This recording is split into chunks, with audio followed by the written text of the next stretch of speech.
Breaking news చూస్తున్నాం. రేపు అంబటి రాంబాబు కుటుంబాన్ని పరామర్శించనున్న మాజీ ముఖ్యమంత్రి వైఎస్ జగన్మోహన్ రెడ్డి. దీనిపై మరింత సమాచారం అందించడానికి ఏపీ బ్యూరో చీఫ్ శ్రీనివాస్ సిద్ధంగా ఉన్నారు. మనం ఇప్పుడు మాజీ మంత్రి అంబటి రాంబాబు గారు ఇంటి దగ్గర ఉన్నాము.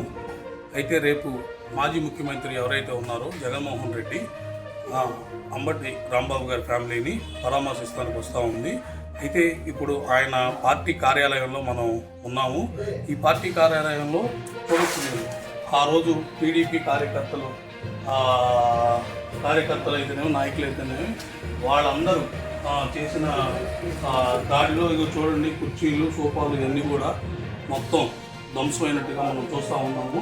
అయితే రేపు జగన్మోహన్ రెడ్డి 11 గంటలకి తాడేపల్లి ఇంటి నుంచి మంగళగిరి మీదుగా కాకాని ఏటుకూరు బైపాస్ మీదుగా వెంకటప్ప కాలనీ కలెక్టర్ ఆఫీస్ నుండి గుజ్జనగూడ చేరుకొని సిద్ధార్థ నగర్ అంబటి రాంబాబు గారు ఫ్యామిలీని పరామర్శిస్తానికి వస్తూ ఉన్నారు.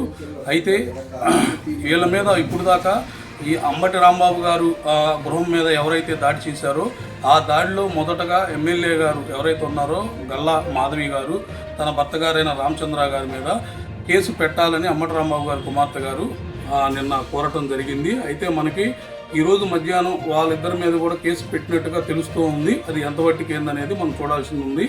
అయితే రేపు జగన్మోహన్ రెడ్డి గారు వచ్చి వీరికి భరోసా ఇచ్చే కార్యక్రమం చేస్తున్నారు. ఇక్కడ ప్రస్తుతానికైతే ఇది ఇలా ఇక్కడ చల్లాచెదురుగా మొత్తం కూడా ఇక్కడ కార్యాలయం అన్నీ కూడా మనం చూడవచ్చు. ఈ రూమ్లో కూడా పెద్ద పెద్ద బండరాళ్లతోటి కార్లు మొత్తం కూడా సుమారు ఒక 10 కిలోలు వెయిటేజ్ ఉన్న ఆ రాళ్లతోటి కూడా మొత్తం కార్లన్నీ కూడా ధ్వంసం చేయడం జరిగింది. అయితే ఇప్పుడు కార్యాలయం కూడా మీరు చూడవచ్చు, ఎంత చిందరబందంగా మొత్తం కార్యాలయం అంతా కూడా ధ్వంసం అవడం చూసాము.